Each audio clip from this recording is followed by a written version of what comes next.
sekarang aku mau yang terakhir banget, aku mau minta tips buat aku dan teman-teman di rumah ini supaya sampai di tahap kita bisa mengontrol apa prioritas kita, bisa memanage diri kita. Boleh dong Kak tipsnya dikit-dikit? Oke, tipis-tipis ya kita bahas ya. Karena nanti kalau nggak salah akan ada sesi selanjutnya ya. Jadi ini kita ngebahas prolognya aja ya. Namanya kita bahas tipis-tipis dulu gitu ya, karena zaman-zaman sekarang bahas tipis-tipis. Oke, buat teman-teman, tipsnya karena tips ini kan sederhana ya, dan kalau bisa ini bisa diimplementasi oleh teman-teman. Jadi tips yang pertama banget memang yang harus kita perbaiki dulu ya, seperti yang tadi sudah saya sampaikan Kia di part sebelumnya. Itu tentunya pertama kali yang perlu kita lakukan itu vision pasti atau buat target. Ini selalu sih sebenarnya kenapa sih kok kayak saya kalau nyampein materi ada beberapa sih materi yang saya buat gitu ya, kenapa ini selalu menjadi topik gitu ya, ya karena emang ini penting. Jadi iya harus ada target, karena ya tadi ya kalau kita nggak punya target caranya kita bingung gitu. Karena target ini nanti turunannya ke stepnya gitu ya. Target turunannya ke stepnya, ke langkahnya, ke prosesnya segala macam. Nggak bisa kita langsung bicara langkah-langkahnya tanpa kita tahu targetnya mau kemana. Jadi pertama itu adalah vision atau target. Bebas teman-teman. Kalau saya sih biasanya ada yang jangka pendek sama yang jangka panjang lah ya. Kalau yang jangka pendek yang minimal dalam setahun, ya kan? Kayak resolusi tahun ini gitu kan, target-target tahun ini, atau sekarang juga saya ada. Karena gini, karena sekarang masa pandemi nih. Nah, boleh juga kita adjust, sesuaikan target kita. Nggak apa-apa gitu ya. Bukan berarti kita pelin-pelan, bukan. Itu sekarang kan kita kondisinya berbeda. Karena hanya orang yang bodoh ketika dia melakukan sesuatu dengan cara yang sama kan. Ya kalau kata salah seorang siapa tuh ya, yang pernah saya lihat kutipannya, ketika ada sesuatu kita mau menyesuaikan ya nggak masalah, karena sekarang aja perusahaan Indonesia itu terkait BUMN-nya juga melakukan penyesuaian kan, kayak gitu. Jadi kadang kita harus kayak gitu, nggak apa-apa kita menyesuaikan target-target kita agar kita ini bisa lebih fight lagi gitu loh. Oke, itu yang pertama. Kemudian yang kedua itu mengejar IPK. Tapi sebelum saya situ, saya ada kutipan yang menarik nih buat Kia dan kawan-kawan. Itu terkadang mimpi itu menjauhkan kita dari kenyataan. Tapi percayalah, kenyataan yang kita hadapi tidak akan jauh dari sebuah mimpi. Jadi nggak apa-apa teman-teman, sangat harus memang bermimpi. Bahkan kadang memang mimpi kita itu di luar nalar misalnya, atau di luar kenyataannya. Tapi yakinlah suatu saat kenyataan itu tidak jauh dari mimpi. Jadi jangan pernah lelah dan berhenti dan malu untuk kita bermimpi. Itu yang pertama ya teman-teman ya. Punya visi besar, punya target, punya mimpi yang harus teman-teman raih gitu. Kemudian yang kedua itu mengejar IPK. Ini kayak orang kuliah gitu ya. Ini baru nih, ini saya coba simplikasi aja nih buat teman-teman. Ini IPK-nya ada kepanjangannya. I-nya itu ilmu yang bermanfaat, yang P-nya itu pengalaman dan prestasi seperti tadi juga di part sebelumnya, sama yang ketiga komunitas yang positif. Ya, jadi mengejar IPK, cari ilmu yang bermanfaat, cari pengalaman dan prestasi sebanyak-banyaknya, dan K-nya adalah komunitas yang positif. Gitu. Jadi cari ilmu itu yang bermanfaat. Karena ada yang namanya ilmu, ada yang namanya wawasan. Kalau wawasan sekedar apa ya? Yang namanya wawasan tuh kayak kita ibu kotanya Malaysia misalnya. Itu kan ya wawasan kan. Kalau kita bicara manfaat buat kita, ya emang kenapa? Kalau ibu kota Malaysia itu Kuala Lumpur gitu kan. Ya udah gitu, atau ibu kota negara Indonesia ya Jakarta gitu ya. Ya terus itu kan wawasan ya. Jadi wawasan itu sekedar memenuhi otak. Tapi ada namanya ilmu. Nah ilmu ini bermanfaat. Kalau kita belajar public speaking, ya ilmu bermanfaat. Atau ilmu yang kayak gini nih ya, yang teman-teman smart leaderpreneur ini lakukan, seputar free online class. Ini kan gak wawasan ya. Jadi ini tuh saya harap ini tuh bukan wawasan yang hanya mengisi otak dan pengetahuan teman-teman. Tapi ini ada ilmu yang bermanfaat yang bisa dilakukan dan bisa ditularkan kepada yang lain. Jadi ini nih yang harus kita perbanyak, ilmu yang bermanfaat. Makanya di dalam agama Islam itu kita berdoanya Robbi zidni ilma. Ya Allah berikanlah aku ilmu yang bukan ya Allah berikanlah aku wawasan yang luas. Karena percuma wawasannya luas, kita ada tuh orang yang saya punya teman ya, itu dia wawasannya tuh luas banget. Kayak ada nggak sih kan kayak ada orang ini, iya kayak Google atau kayak RPWL, yang dia tuh tahu pokoknya tentang konspirasi bla bla. Tapi ya manfaatnya apa? Sekedar wawasan dan pengetahuan aja. Nah yang kita butuhkan adalah ilmu yang bermanfaat. Kedua, pengalaman dan prestasi. Hidup cari banyak pengalaman dan prestasi. Yang pertama pengalaman dulu. Kalau pengalaman udah banyak nanti baru ada prestasi.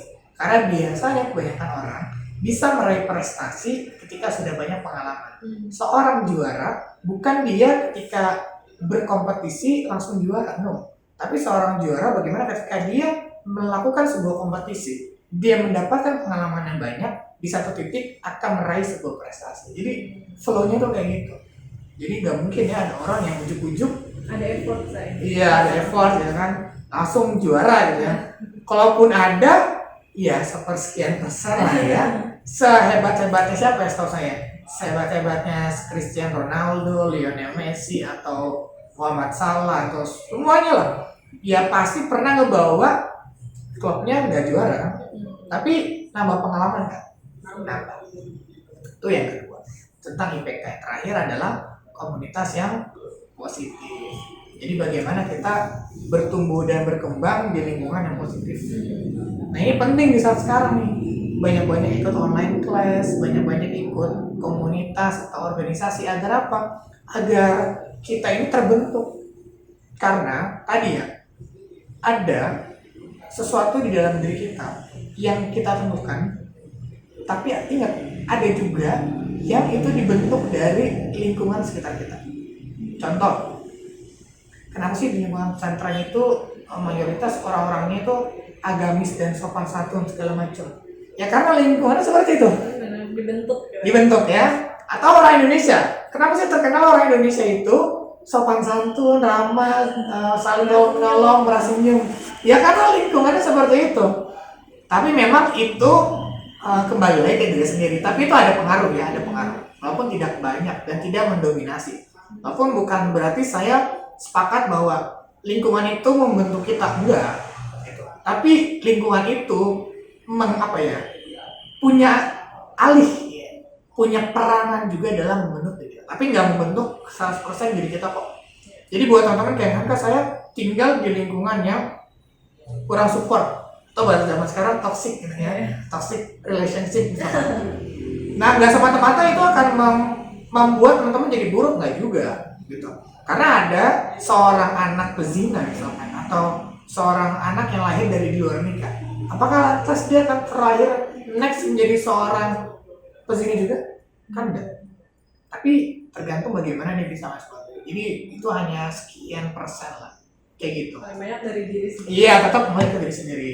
Nah gitu, itu komunitas apa? Yang terakhir adalah manfaatkan momentum.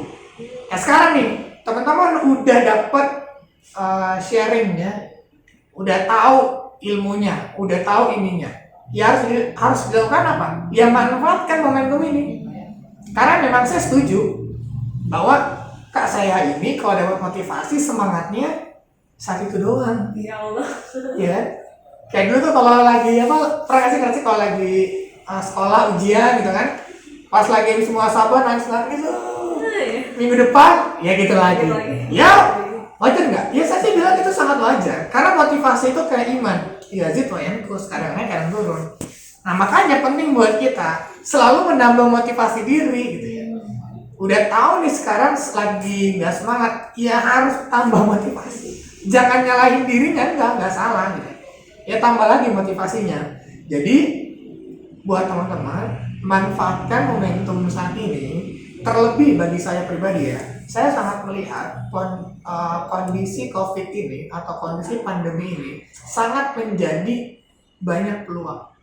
Saya jujur ya, kalau saya boleh berapa ya, bukan berarti banyak bukan berarti saya bersyukur di atas banyak orang ter-PHK, bukan. Tapi maksudnya di tengah kondisi sulit ini, saya sendiri lebih banyak merasakan positifnya kok. Negatifnya kalau saya ngerasa saya cuma jadi sok kumul aja.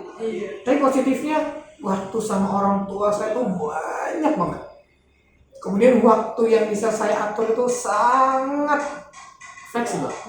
Kemudian free online class atau online class itu sangat accessible, bertebaran. Dan seluruh pembicara-pembicara yang hebat itu banyak yang mengadakan itu. Jadi ilmu itu sekarang tuh bertebaran di mana-mana. Jadi menurut saya kalau dibilang ini banyak negatifnya hanya di beberapa sektor sih. Tapi tadi bagaimana kita menata respons kita. Kalau orang memandang sesuatu itu sebagai sebuah beban, maka dia akan terbebani. Kalau seseorang melihat sesuatu sebagai sebuah peluang, maka dia akan mendapatkan keuntungan. Nah ini kita pilih mau melihat itu sebagai sebuah beban atau sebagai sebuah peluang. Ini manfaatkan momentum. Jadi tipsnya itu ya. Yang pertama punya visi gitu ya. Yang kedua kejar IPK. Apa itu IPK? Ilmu yang bermanfaat, pengalaman dan prestasi. Dan ketiga komunitas yang positif. Dan yang terakhir adalah manfaatkan momentum. Kayak gitu Kia. Masya Allah, keren banget ya teman-teman. Keren, terima kasih banyak loh. Siap, sama-sama. Nah untuk teman-teman nanti kita lanjut diskusi bareng Karandi di Telegram atau di Zoom. Nanti kita lihat aja yang di mana. Siap. Kok berarti nanti ini akan jadi booster untuk selanjutnya ya? Iya, jadi teman-teman nanti bisa langsung tanya Karandi. Oke, siap. Pokoknya tanya aja semua ya Karandi dah. Asalkan jangan tanya aneh-aneh. Iya. Nanti kita lanjut diskusi lagi. Terima kasih teman-teman yang udah nonton sampai akhir. Mudah-mudahan ditonton ya sampai akhir. Dan sampai jumpa di kelas-kelas selanjutnya. Oke, assalamualaikum warahmatullahi wabarakatuh. Makasih teman-teman semua. Terima kasih. Oke.